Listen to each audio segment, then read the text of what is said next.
And thanks for all you who are showing up from the group tonight. I know it's pretty last minute, and hopefully I can answer some of your guys' questions. So let's see what we got here. What are some general things you look for when sourcing your next product? All right, so some things that I look for when sourcing my next product. So right now I have 5 brands, and there's a lot of different products that come on my radar as I'm kind of looking around the Amazon marketplace. But a lot of times, or all the time, I will forego what looks like a really good opportunity to try to build out one of my 5 brands, right? Because you can go after a bunch of random products here and there, or you can really start to grow something that's going to be worth a lot of money in the long term if you decide to sell your brand, and also making website like Shopify site off of it, social media for your brand. So I tend to look at things that are going to really expand my brand. Now, if I was just starting out, and maybe that's yourself, I don't look too much into only sourcing products that I think I can make this giant brand out of. I think for a new person, it's very important for you just to see that doing private label actually works. So if that means you just see a good opportunity here and another one there, well, go for it. See it. And once you see the process work, maybe you're out a couple months of, building some giant brand, but you've been able to see that you've been able to launch a product, that it sells, and you're able to make some money. Because I think at the beginning, that's what it really is. It's really like making some money and seeing that the process works, and then seeing if you can grow either of those couple products that you picked out into a brand.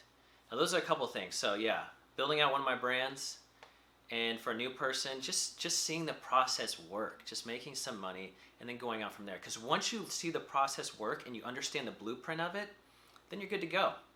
You can launch many products, you can build a bunch of brands. So those are a couple things. Let's see here. Bashir. What's up, Bashir? I see you're always hardworking. What's your strategy do you use to optimize your listings? Are back-end keywords more important than bullets? So what's my strategy to optimize my listings? So optimizing your listings, it feels like it's an ongoing thing, right? Especially at the beginning. You're trying to figure out, okay, we got to have the best images. We need to have really good copy, and our backend needs to be on point, and our title. Right? So those are all different areas that you can optimize. And it seems like, for the most part, there's always another level you can get to these things. For example, with images. I know when I first started out, I didn't spend too much money on images. And also when I first started out, I tried to write my own copy for my listings. Now, what I've noticed since I've grown, and as I've gotten better at this in this process, and I more systematized it, I started hiring really good professionals in each aspect. So I've been able to go from just, decently white background pictures that I sent a product to some random person in China that I found on Fiverr, to having a local photographer that I go and then I'll make sure to shoot it right with him. So another thing with optimizing your listings, I just look to see who the top competitors are. What are they doing that's working well? And not only them, I try to find super good private label accounts like other sellers. And then I try to look to see what are they doing well, because you'll notice a pattern with all of their listings. Whether it's a couple emojis in the bullets, whether it's certain types of images, whether they have really packed out full bullet points, to see what are the types of things they talk about in their bullet points, and also the description, right? So after you get to a point where you think you've done enough, then I would sign up for something like Splitly and then start split testing things. Start with the main image, then go maybe with the price, and go from there. So I hope that kind of answers some of that questions. Now, you also said back-end keywords, are they more important than bullets? I don't really know the answer to that question. It seems to me that title for sure is number one, right? And then bullets and back end, I'm not really sure. It's kind of debatable. I've seen some good articles that have been written. I forget where I read it at, and they kind of played with it. They said, okay, what if we put the bullet points, those keywords, just in the back end, and then we put the back end keywords in the bullets? You know, will they do any better? And they launched it on several different listings, and they really didn't see a tremendous amount of difference. So what I tend to do is, with my title, I have my more important keywords towards the beginning. With my bullet points, I have my, best, or the most profitable, I would think in my mind, keywords scattered throughout my bullets. And then I'd have those secondary random keywords kind of in the back end. And I try not to repeat keywords if I don't have to in my back end, if they're already on the front end. Unless I have room for them, then I'll just throw them in again. All right. Vivek, glad it helped you. Trey, hello. Back to you. Vivek, what are the top product launch mistakes you see new sellers making? I would say one of the top mistakes that I see new sellers making is they're not aggressive enough. New sellers often are really trying to pinch pennies, and they're trying to be profitable on every item they sell from the get-go. And they forget that this is a long game, right? And you need to have the mindset that I may break even. This is worst case scenario, right? I may break even, or maybe even sell at a loss this first shipment, just so I can get ranked and start getting some reviews and start getting some sales history and sales velocity, right? I see sellers, new sellers, they get their listing up, they do a couple jump send giveaways, and then they expect to be ranked up with the big boys and selling a ton. Well, in order to rank with the big boys on page one, you need to be aggressive, right? You need to, like we were talking about earlier, use a launch strategy such as Zon Jump or something like that, and really make sure you get to the top page and you do whatever it takes to get there. Now remember, you have to have a good product, a good price, a really beautiful listing to stick the landing after you get to the front page. But do whatever it takes to get there. Be aggressive. Think long term, and think, you know what, even if I'm not making that much money right now, or it seems like I'm taking it in the side a little bit to get there, it's worth it. So don't be afraid. The other thing is, I see a lot of new sellers afraid when it comes to PPC when they first launch. They're looking at like, I got 10 clicks, I didn't get a purchase. I spent $30 today and I didn't get a purchase. I don't think it's working, right? Don't get caught up like that. Things like this take a little bit of time. PPC takes time. It takes you actually spending money to see what's working and what doesn't work. So be aggressive. Don't be afraid with PPC spend. And if you are feeling a little bit afraid with it, get a side job so you have some money coming in even though you're spending some. And that's what I would say. Let's see here. Mohammed, which method of shipping do you use? Also using DDP. Let us know what you're doing for shipping. I typically always use FOB. And then, which means my supplier is going to take it to the port. And then I have Flexport, that's who I use for my freight forwarder, and they take it the rest of the way. I make sure to always talk to my freight forwarder to ask them what's the customs duty for the type of product that I have. I send them a picture, I describe it and everything. That way I can get an idea about that. And then I go on to maybe another website like Freightos or something and try to see what other freight forwarders are doing for shipping so that I can compare to my rates at Flexport, or if I have someone else do it. So yeah, FOB, and then I have my freight forwarder take over the rest. Usually I work with someone who's local, and then I pay them once everything's done. All right, let's see here. 1 second, my screen closed. Let me get back on here. Thank you for your patience. And let me know if this is clear, if the audio is clear, if the camera's clear. I really appreciate you guys' feedback. All right, Suhei Castillo, how you doing? What profit margins do I shoot for? This is a good question. When you're first starting out, I really try to have, at least 30% margins on your product. Now, I do personally have some products that are in the low 20s, and then I have some products that are like in the mid 40s and sometimes even up into the 50s. Now, those are rare.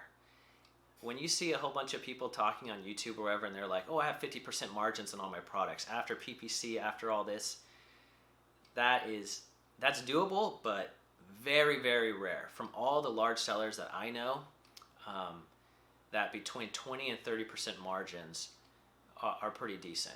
Now, are there going to be products with better margins than that out there? Probably.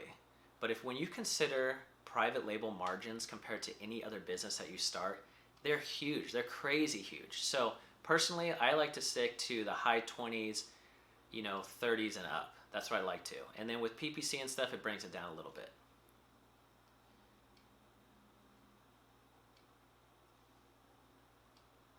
All right, so Shakuhi123, what's up? How you doing? Thanks for tuning in. What's the process of getting a trademark, and how much would it cost me? Great question. So I actually have, like I said, I have 5 brands. I have 2 registered trademarks personally, and then I have a couple that are filed. Now remember, the difference between a filed and a registered. Filed is when you just put the application in, and registered is once the USPTO says you're good to go, right? And that takes 8 to 12 months. So what do you need to know in regards to filing a trademark? So I've used LegalZoom, I've used Trademarkia, but the one I enjoyed using the most was Trademarks 411. So that's Trademarks with an S, 411. And the process is you type in the brand name that you're going after, and then they do a quick search to see if anybody else has something along those lines, and then they're going to have different classifications of products that you want to have. So whether it's metal products, wood products, office products, rubber products, all these different things. And depending on the classifications, how many is each one that you add to it, it costs more. So, if starting out, you're only going to be offering, like Joe's rubber soles or Shukuchi's 123's rubber soles, right? And you're like, I have no plans on going into, kitchen items. Well, don't click that classification, because it's just going to cost you extra money. So you click the classification that you need, or which ones you think you're going to be launching your brand out, and then you just submit it and get it going. It's cost me probably between $500 and $1,000 per trademark. Now that may seem a lot, but remember, with a valid trademark, you get access to Brand Registry 2.0, which means you get enhanced brand content, you get access to Amazon marketing services, you get access to headline ads, you get more protection for your brands. So after you submit it, it's just a waiting process. And then they keep in contact with you and let you know how it is going across, how the process is going, and then you just sit back and wait. So I recommend filing a trademark once you figure out that there's a brand that you're going to continue to pursue, because those extra benefits of Brand Registry 2.0, which requires a trademark, are super helpful in making your listing stand out from the others. All right, let's see what we got here. What's a good profit goal? This is Vivek again. What's a good profit goal for the first year for a new seller? I know this is subjective, but would love your 2 cents. So, a good profit goal. I try to think about this in the sense of, what are you currently making profit-wise in your own job, right? Because our goal probably with private label is to have that as your full-time gig and leave your other job behind. So if you can start in your first year to making, a half to, 75% of your current income, I would consider that really good. That puts you out like, a year and a half to 2 years to be able to leave the old job behind. That's personally. But if you're a new seller, any profit is good. I think if you have one product and it went well, or you had 3 products, 2 went well and 1 didn't go so well, but you're above water, you're in the green. That's perfect. It is subjective, but I know my goal when getting into this whole entrepreneurial type thing was to leave my old job behind, and so I was super excited once that was possible. So if you can get to taking out some of that income from what you were doing to be able to spend more time doing this, that's perfect. Even if you're in the bonus $1,000, $2,000, and you saw it work, that lays the foundation for your next year in the business, which is going to explode. So that's my 2 cents. Irving, what's up, Tim? How are you? I'm good. Let's see here. So Tuong Lee, I hope I pronounced that right. You have 5 brands for how many seller accounts? And what tools do you use to run your business? So yes, I do have 5 brands, and I have 1 seller account. Now a lot of people say, oh, you need so many different seller accounts and all this stuff. And what if they click on that and then they click on your storefront and they see all these different items? It doesn't matter to me. And it doesn't matter that I've seen from buyers either. My 5 different brands are in 5 completely different niches, and it doesn't matter. I like having 1 seller account since I can just have all the data in there in one thing, right? I can have it all in one place. I don't have to be clicking through all these different ones, checking different inventories over here, over there. I can just log into 1 central account, right?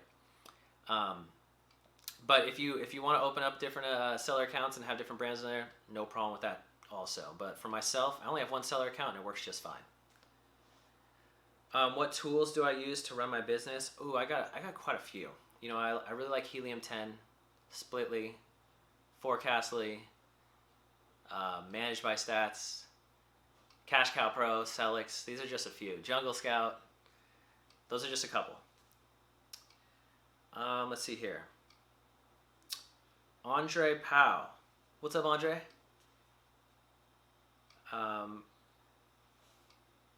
Says, hi again, Tim. Do you have unique box packaging and instruction manual and stuff in your products? If you do you use Fiverr to design it and have the same suppliers make it? All right, so I do have unique box packages and instruction manuals on a few of my items. And I actually have 2 designers that I've found over the past year and a half that just do high quality stuff. They cost a little more than Fiverr guys, but they do really good work. And what I do for the unique box design is I always ask my supplier for a die cut. And that's kind of like if you took your box, your packaging, and unfolded it all, and then like took a PDF of that. That's kind of what the die cut looks like. And then I send that to the designer, and then he starts mocking stuff up for me. And then for the instruction manual, I typically like come up in my head with what are all the steps I want. I try to make it as detailed as possible, and then I give that to my designer and say, hey, make this look beautiful. And then the same suppliers to make them. So my existing suppliers make all my packaging for me, or they have someone they work with. So I don't have like a separate packaging company that I use. Every single one of my suppliers, they are already affiliated with the packaging company who produce it. Shakuchi123, so I probably have to wait 8 to 12 months for a trademark before I get access to 2.0 and free from hijackers. Pretty much, hate to say it. So get it started. And just like PL, which seems like it takes forever when you first order your product, and then finally it happens, the same thing with your trademarks. So get in the pipeline, don't procrastinate, and get it cooking. Do I recommend, let's see here. Mohammed, could you please speak a little bit about your PPC strategy? I'll go really brief into that since I see some questions coming. Always have an automatic campaign going. Bid higher than the suggested in the automatic campaign. Automatic campaigns is how you're going to show up in the sponsored products related to that item on a listing page. It's down kind of halfway through. That's where you'll see the ASINs show up in your search terms report. And I also have a manual campaign going. Start off with maybe the suggested ones from Amazon, cut out all the ones that are completely irrelevant, monitor those every week, and then look for ones that are bleeders. I'm talking about 10 to 12 clicks with no results. Put those in negative keywords, and the ones that are getting sales that are break even or below your ACOS, move them up the food chain so that eventually you have broad ones moving up to phrase moving up to exact, automatics moving up the food chain too. And then your whole campaign will get honed in. Let's see here. Trey says, Isaac, do you recommend doing quality control in your home, then shipping to Amazon, or ship directly from supplier to Amazon? Ship directly from supplier to Amazon. I've never shipped to myself. I hire an inspector. I may, even if I have to pay him extra to do it a lot, to like get a little better eyes on it. I mean, work a few more extra man hours or man days. I have him do it. If your shipment's really small, might as well ship it to yourself. Hey, check it out. Might make you feel cool also to get all your shipment in the mail. Trey, do you use a VA to help with sourcing? Any suggestions on how to get that relationship started off right? So I don't use a VA to do any sourcing. I do all the sourcing myself. So I don't have too much, I've come in contact with a couple suppliers who used to work for trading companies. And so they're used to like sourcing other products. And I've actually used them. So that's kind of like a sourcing agent to find me other products. So, that's one suggestion I have. If you're working with a different supplier, because a lot of them still act as trading companies because they have to buy products for your bundles or whatever from other suppliers. If you find one that you find to be really honest, start reaching out to them and asking them, can you help me look for other items? I haven't found sourcing agents though to be able to like look on Amazon and find different products that are good. That's kind of your job, and you gotta maybe use a sourcing agent or someone like that to get the price down or find a good product. Bashir, let's see here. Right now I've created a master list of keywords using merchant words. Do I use the keywords with the most volume in the title, then use the second best keywords in the bullets and the third best in the back end? That's interesting. So just because something has a lot of search results in something like merchant words, which is not always accurate, does not mean it's going to be super relevant for your product. It might be just really broad. I would look at your competitors and look at the good competitors and look what's in their titles.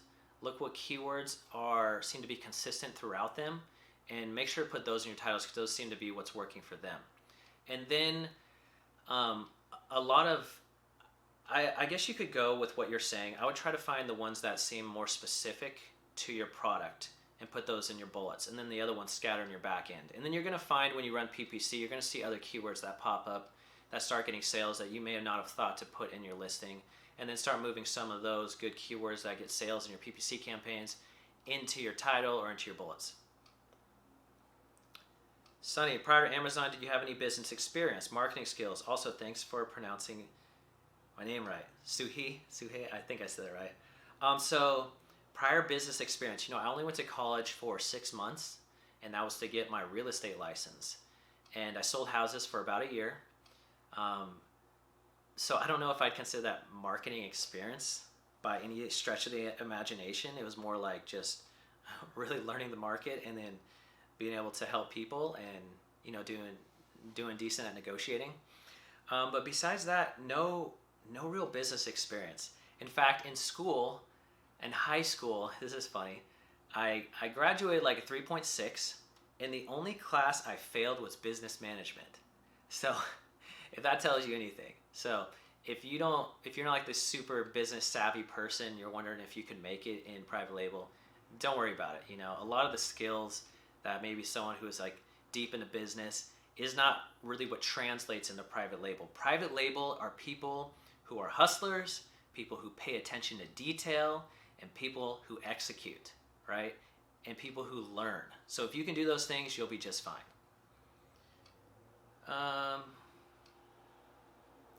Irving, where do you get the back-end keywords of your competitors? Do you use the Vendor Express hack? So Vendor Express Hack is only available to people who have access to AMS, and now you can't do that unless you have a trademark. But there's websites that you can use, such as I think Zonwords. They'll do it to get the back. I think AMZ Data Studio is another one, so you can check those out. Twong, good luck with the business. Thanks, bro. Irving, also, who can hire for Amazon photography in the U.S.? Can you recommend someone? Yeah, PM me and I'll give you a contact. Robert, how do I know that my product is worth the time? I keep on researching but don't know which one I should go with. Don't worry, Robert, that's common. Paralysis by analysis, that's what you got going on.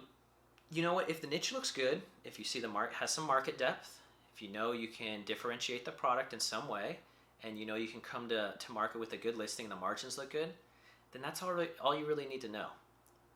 Make sure to go after a product that's not brand new on the market, so that it has some sales history, that you know it can be a continual seller, and then just test it out. Eventually, just pick one. There's always going to be more opportunities, and there's always going to be better products than the one you picked. But go with the one, then put the blinders on and get that one going and focus on it. Nathan, do I continuously run Facebook ads? I do not. I only run them when I launch products and if a product needs a boost. Bashir, are you familiar with Trace My IP method to remove duplicates and do permutations? Do you know why Kevin recommends to take the best keywords in the back end and use the Trace My IP? He repeats the keywords. So I do not use Trace My IP. I use remove my duplicates. That's really simple to do. If you use Helium-10 Frankenstein, it'll remove duplicates. If you use Excel and just click dedupe, it'll remove the duplicates also. So everyone has a different keyword strategy. If you just really look at, if you're going into a niche that's already established, looking at your competitors is some of the best ways that you're going to find out, and then running PPC. So I'm not sure what everyone else does, but that's what has worked really well for me. Also, another set of keywords that you want to go after are ones that auto-populate in search in Amazon. So, type in your product, your name, and then see what comes up after. There's a couple Chrome extensions that if you type in your keyword and then press extract, it'll find up all the different keywords that go with that. Let's see here. Twong Lee, have you ever failed on any product, and how do you estimate the number of giveaways products in the first place? Is the result different when the number of giveaways each day is different? So have I failed at any product? I would say one product I lost $500 on. So out of close to 60 products now, that's the only one. I have discontinued 4 products just because the margins weren't really there. I didn't think the market was going to last a long time, and so I just kind of phased them out. But that's kind of been it. I have a couple that are in the red right now, but like I said, I have a long-term viewpoint towards all my products. So I do have a product that's like $3,000 in the red, but I'm not worried about it because it's a pretty competitive market, that one, and I know it's going to take a little bit of time to get in, to get settled at the top spots, and then the profits will come after. How do you estimate the number of giveaway products in the first place? Good question also. I use tools such as Cerebro, and it'll give you some estimates on giveaways, but you got to look for how many sales per keyword, and then that's how many giveaways you need to do for that keyword. You don't just look to see, okay, this guy's selling 100 a day. If I just give out 100 a day, I'm going to rank. No, you're going to want to be more targeted with your giveaways. And that's why I recommend a service like ZonJump, because they're super targeted with their giveaways, and he'll help you find out how many giveaways you need to do per specific keyword.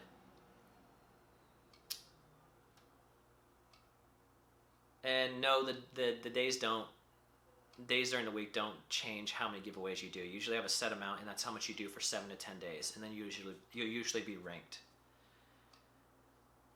Mohammed, what do my parents think about my business? My parents have been there all along, especially my pops. as my different business ventures. Private label isn't my first entrepreneurial type job. I used to sell a lot on eBay. I used to do a lot of online arbitrage, a lot of retail arbitrage. I used to sell cars on Craigslist. I used to have a rim selling business where I bought rims from different dealerships where people traded in their old rims, and then I would sell those online. So I've kind of like gone through a couple different things and then really scaled it.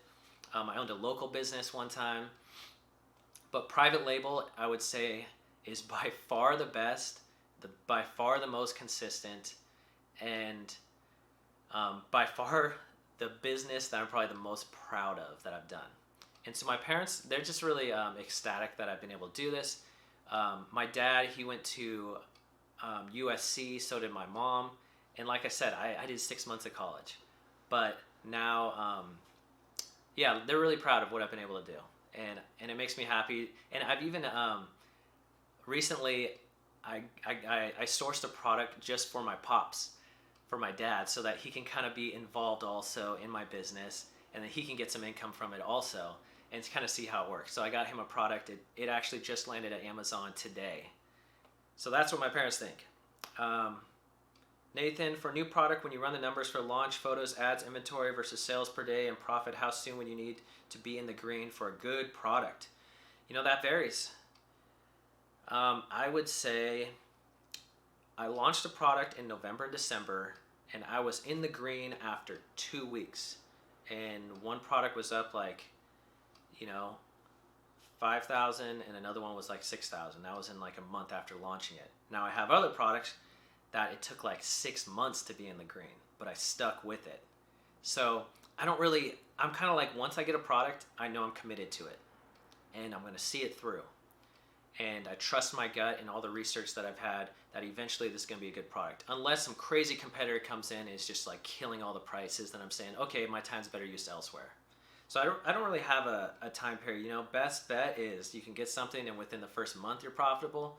But if that doesn't happen, I'm totally cool with that, even if it takes 4 months. Because even if this is what I think about. You can get upset that your product is not super profitable after a month. However, if you have a product that's tough to get profitable, let's say it takes 4 to 5 months, well, you know what that means?